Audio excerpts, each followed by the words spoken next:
What is up, Maplers? It's Rhinne here. So today we're going to be going over the professions in Maplestory. This is going to be an in-depth guide about all of the professions, how you should level them, why you should do them, and so on. So let's start off with what are professions in Maplestory.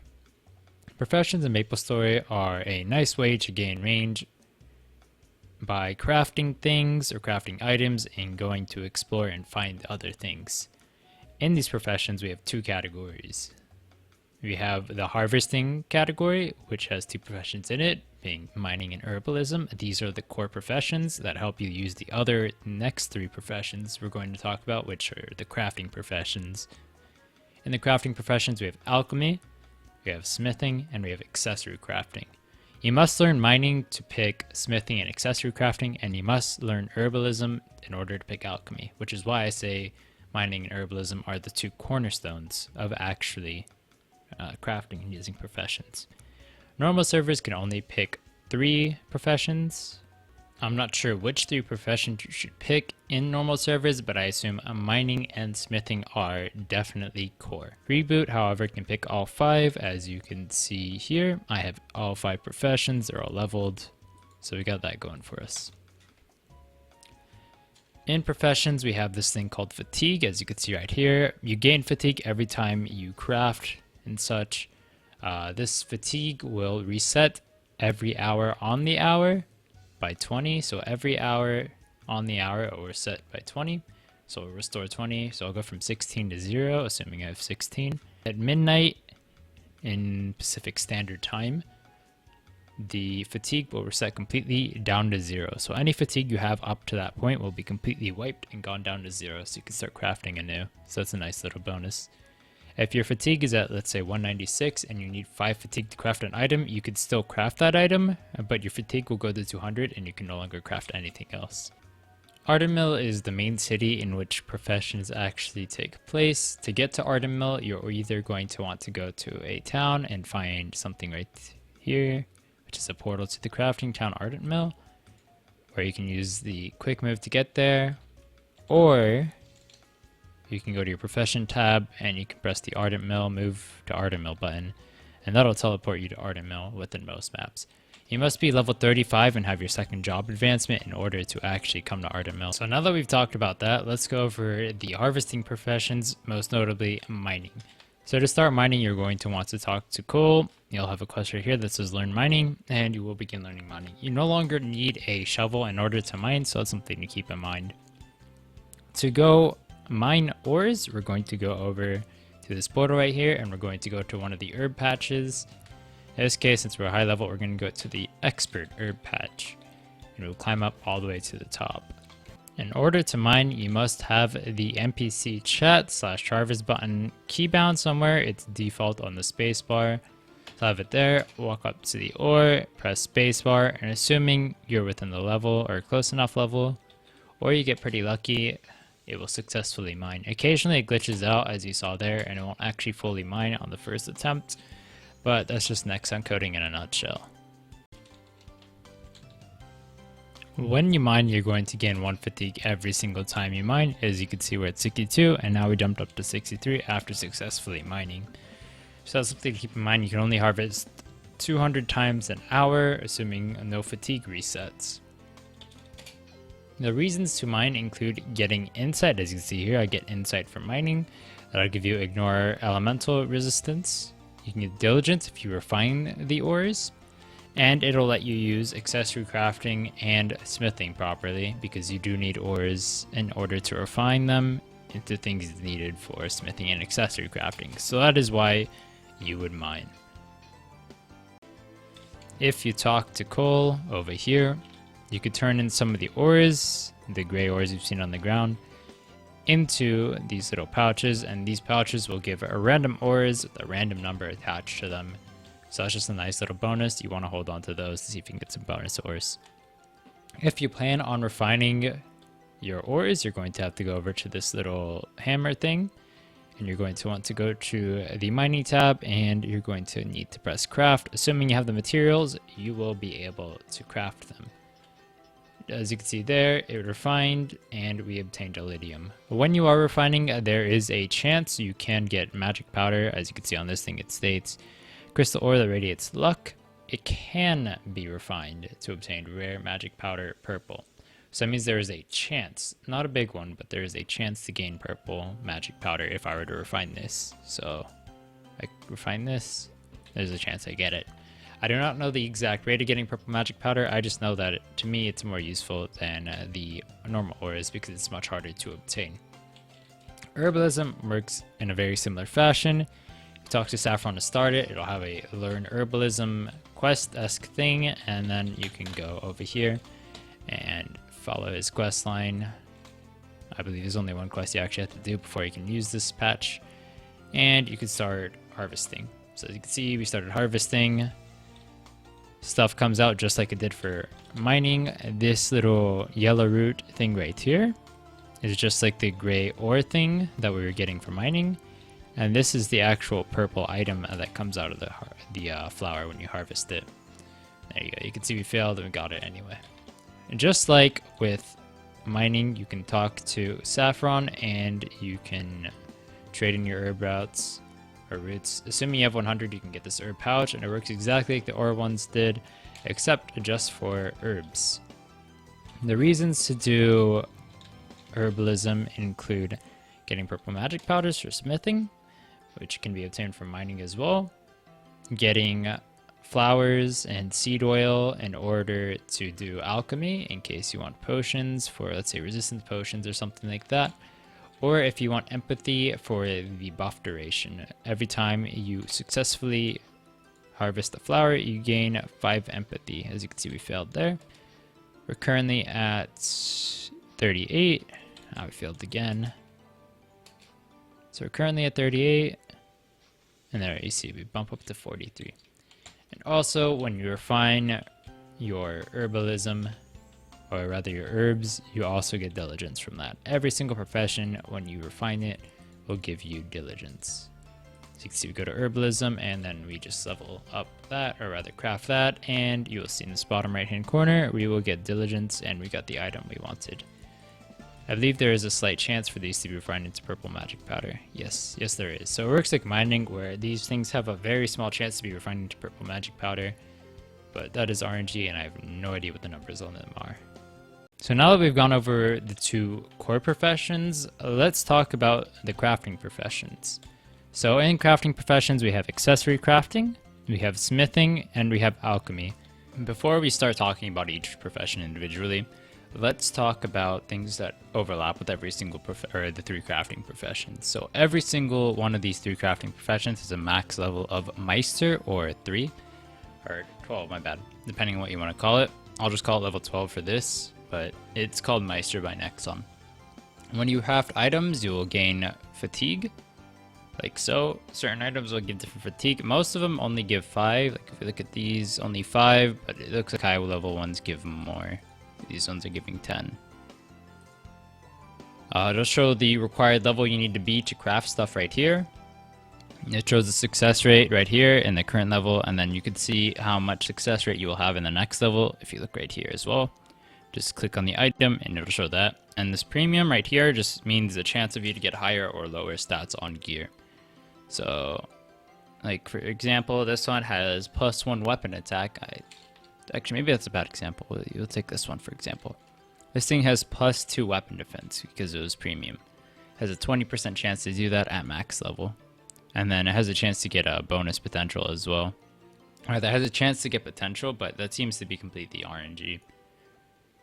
You just talk to whatever one of these guys you want to learn the profession from. So if you want to learn accessory crafting, you talk to Intaglio. I think Intaglio. If you want to learn smithing, you talk to Jer. And if you want to learn alchemy, you talk to Ali.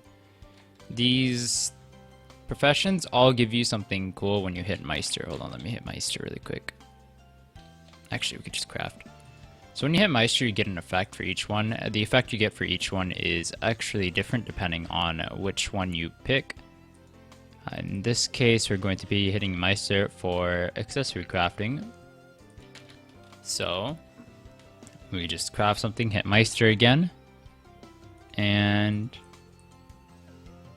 now we have this effect. So you see we have this giant angel on us. If I move this right here, See, Angel goes away, Angel comes back, Angel goes away. Smithing has a giant red blacksmith for his, and Alchemy has a giant yellow girl pom-poms. And obviously Accessory Crafting has the pink angel.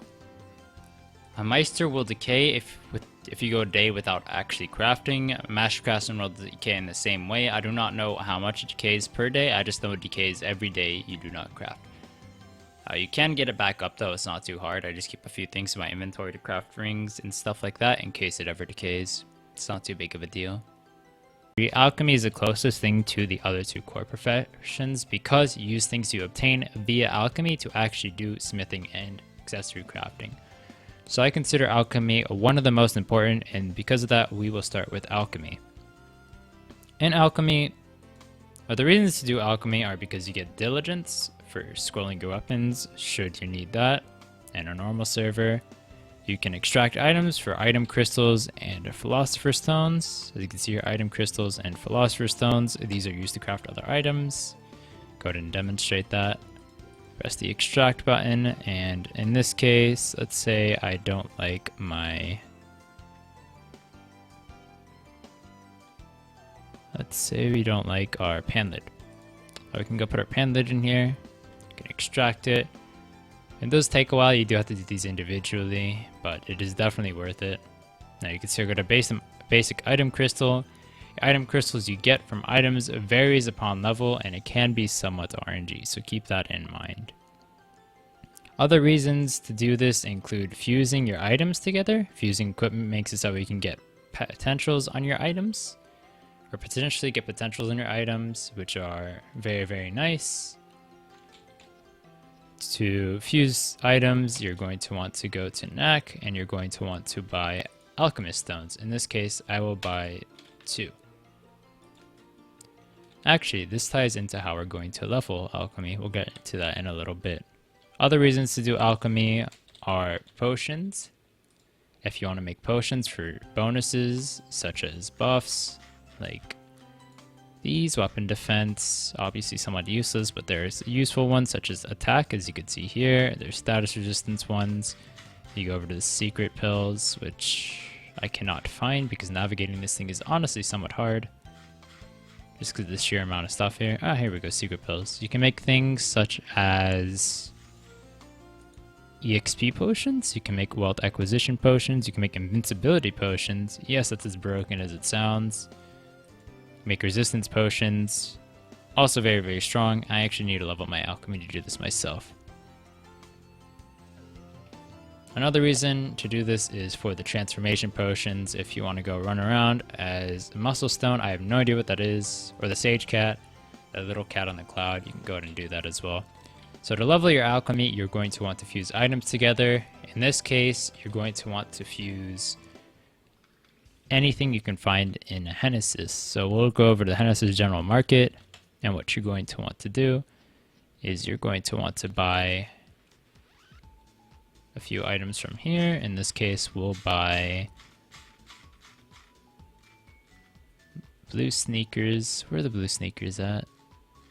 Where'd my blue sneakers go? There we go. We'll buy 2 blue sneakers. You need 2 of the same item in order to fuse, so keep that in mind. So we have our blue sneakers.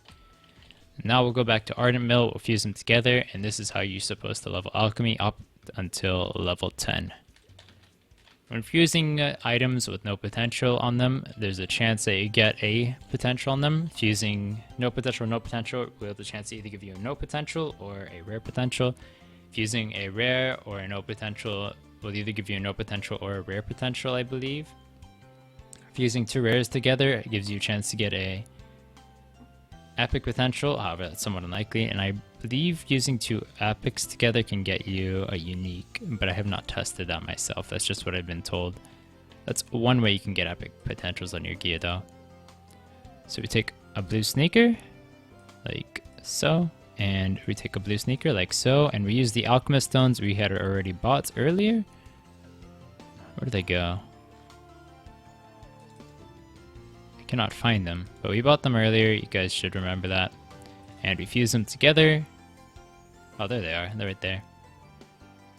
And there we go. We got a blue sneaker. Unfortunately, this one did not come out with the potential on it, but that's okay. We weren't expecting that. It's somewhat unlikely that it happens. So that's how you level up Alchemy until level 10. Once you hit level 10, you're going to want to craft the Defense Potion 10, I believe it's called. Defense.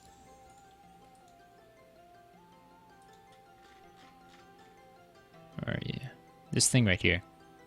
You're going to want to craft the Defense Potion 10, and you're going to want to make the Defense Pills out of these. See if we can find that.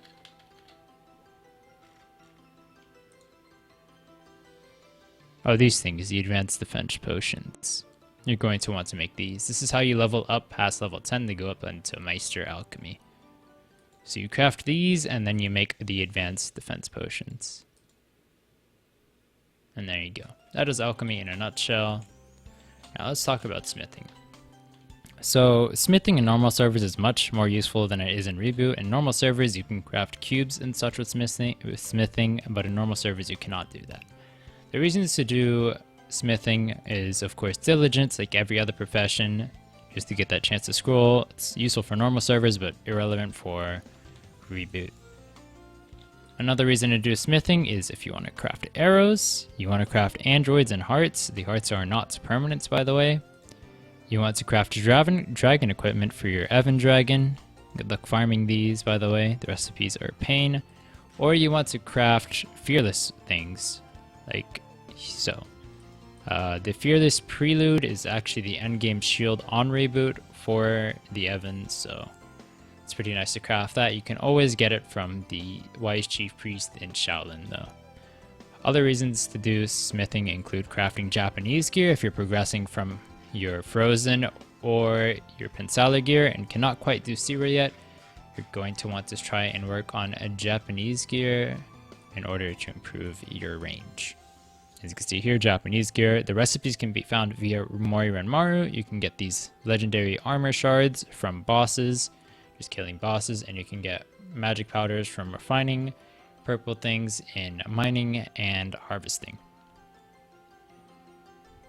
And of course, as I said earlier, in normal servers, you can craft cubes. You must be, I believe, Master Craftsman at the very least to do that. That's actually where the names Master Craftsman and Meister Cubes come from. So yeah, that's something to do in normal servers, especially since you can no longer trade as of this patch. Or you can no longer trade those cubes as of this patch. You're going to have to craft them yourself.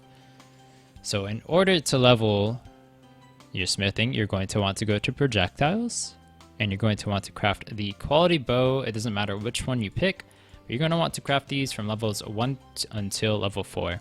Once you hit level 4, you're going to want to craft strong arrows. It doesn't matter which one you pick. And then once you hit level 7, you're going to want to craft sharp arrows until you hit level 10. Once you hit level 10, you're going to want to craft gold hearts if you plan on progressing until Meister. This is what you're going to craft forever, so enjoy. You craft a lot of these. I'm saying a lot. Like, trust me, it's a lot of these. Enjoy. You have a lot of advanced item crystals. That's the basics of smithing. There's not really a point of doing it in Reboot, or rather of getting to Meister in Reboot, so just keep that in mind. Now let's talk about accessory crafting. Reasons to do accessory crafting include getting Meister gear and getting diligence for scrolling in normal servers. As you can see, you can craft rings and pendants and faces and shoulders and stuff like that from accessory crafting, but you can find better stuff from bosses, so it's something to keep in mind. In order to level your accessory crafting, you're going to want to craft Deadshot rings. So if we type in Deadshot, you can see right here, you're going to want to craft Deadshot ring 1 from levels 1 to 3. Levels 3 to 7, you're going to want to craft the Deadshot ring 3. From levels 7 through 10, you're going to want to craft the Deadshot ring 1. And from levels 10 to 11, you're going to want to craft the Deadshot ring 2. What I noticed is in accessory crafting, but not in any other profession, if you craft something a level 10 or higher, or level 9 or higher, it should go on a 15-minute cooldown before you can craft it again. Oh, it seems to be level 10 or higher. No, level 9. Yeah, I was right. As you can see here, this has not happened with other professions as far as I know. From when I was testing this earlier, I didn't notice it with smithing, I didn't notice it with alchemy, though I'm not that high level in alchemy. So it will take you a while to actually level your accessory crafting in Reboot, but that's something you're going to have to live with. Just come back and check this place every 15 minutes and do that. Once you hit level 11, you're going to want to craft the Grey Meister Archer symbols. Actually, we can just type in Grey, find it like that. Go to Face Accessory, and we're going to craft these right here. These cost Philosopher's Stones. Once again, those are found via Alchemy. Another reason to Alchemy, and Superior Item Crystals.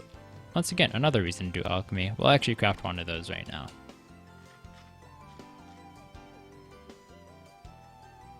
I believe it was Superior. We'll get 10. And bam, there we go. Now it's done. You'll see my thing will jump back up to Meister now. There we go. That is the basics of crafting in Reboot, or rather crafting in general. If you guys have any questions, let me know. I hope this guide was helpful to you guys. If there was any way for me to improve it, I'm always open to criticism. I'll see you guys next time.